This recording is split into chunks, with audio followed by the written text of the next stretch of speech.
कहते हैं कि जंग और प्यार में सब जायज है और अब पाकिस्तान इंडिया के साथ जंग नहीं बल्कि प्यार बांटना चाहता है।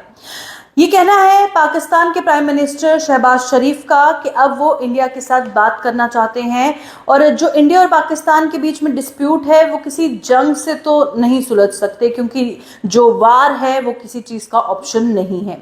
तो उन्होंने ये दूसरी बार 6 महीने में दूसरी बार इंडिया को ऑफर दिया है कि उनके बीच में डायलॉग्स हो, बातचीत हो, एक टेबल पे बात हो, उनके सारे डिस्प्यूट सॉर्ट आउट हो जाएं। और क्या कुछ खास कहा उन्होंने इंडिया और पाकिस्तान की दोस्ती को लेकर उन्होंने जो कदम बढ़ाया है, आपको मैं बता दूं कि जिस तरह से पाकिस्तान मिनरल समिट जो इस्लामाबाद में हुआ था उसमें मिस्टर शरीफ ने बोला है कि जो दोनों कंट्रीज हैं उनको आपस में बातचीत करके सब चीज़ें ठीक करनी चाहिए। पर यह भी इम्पोर्टेंट है कि जो हमारा पड़ोसी देश है वो इस बात को समझे कि हम तब तक नॉर्मल पड़ोसी नहीं बन सकते हैं जब तक हम तमाम एबनॉर्मेलिटीज को रिमूव नहीं कर देते, हटा नहीं देते।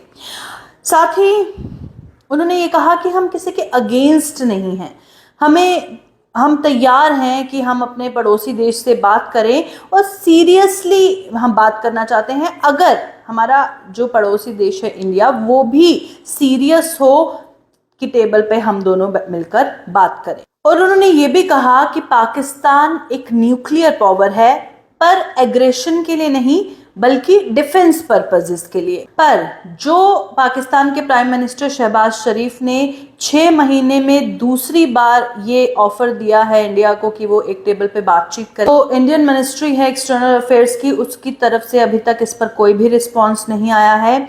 और शहबाज शरीफ ने इंटरनेशनल ऑडियंस को एड्रेस करते हुए बताया कि अभी रिसेंटली पाकिस्तान में कितना इकोनॉमिक क्राइसिस था। इस्लामाबाद चाहता है कि वो जो मेजर स्टेक होल्डर्स हैं, जैसे US stakeholder major stakeholder है, उनके साथ काम करना चाहता है और हम अमेरिकन्स के साथ भी काम करना चाहते हैं, अपने रिश्ते जो हैं वो ठीक रखना चाहते हैं। पर हम सच में चाहते हैं कि हम अपने बेस्ट रिलेशंस रखें उन अमेरिका के साथ, जैसे यूएस का मेजर स्टेक होल्डर या बाकी कंट्रीज के साथ। तो जिस तरह से हमारे पास्ट में रिलेशन थे उसी तरह के रिलेशन जो हैं हम अभी भी चाहते हैं। पाकिस्तान और बाकी कंट्रीज के बीच में एक म्यूचुअल ट्रस्ट होना चाहिए, म्यूचुअल रिस्पेक्ट होना चाहिए और कोई किसी को धोखा नहीं देना चाहिए। मतलब अच्छे से अगर हम दोस्ती का हाथ आगे बढ़ाएंगे, दोस्ती होगी, तो कोई किसी को डिसीव, कोई किसी को धोखा नहीं देना चाहिए। उसमें एक सेंस ऑफ रिस्पेक्ट होना चाहिए, दोनों के बीच में अच्छी अंडरस्टैंडिंग होनी चाहिए। जो अपॉर्चुनिटीज़ हैं वो हम शेयर करना चाहते हैं तमाम कंट्रीज़ के साथ, जो दोनों कंट्रीज़ के लिए फ़ायदेमंद है। सपोज इंडिया के साथ दोस्ती होगी तो पाकिस्तान के लिए भी वो फायदेमंद होगी और इंडिया के साथ भी फायदेमंद होगी। साथ ही उन्होंने ये कहा कि अगर वार होती है, जंग होती है, तो कौन इसकी कहानी सुनाने के लिए सरवाइव करेगा। अगर न्यूक्लियर फ्लैश पॉइंट 2 कंट्रीज के बीच में होता है तो कोई नहीं बचेगा ये कहानी सुनाने के लिए। तो बेहतर है कि दोस्ती ही हो जाए।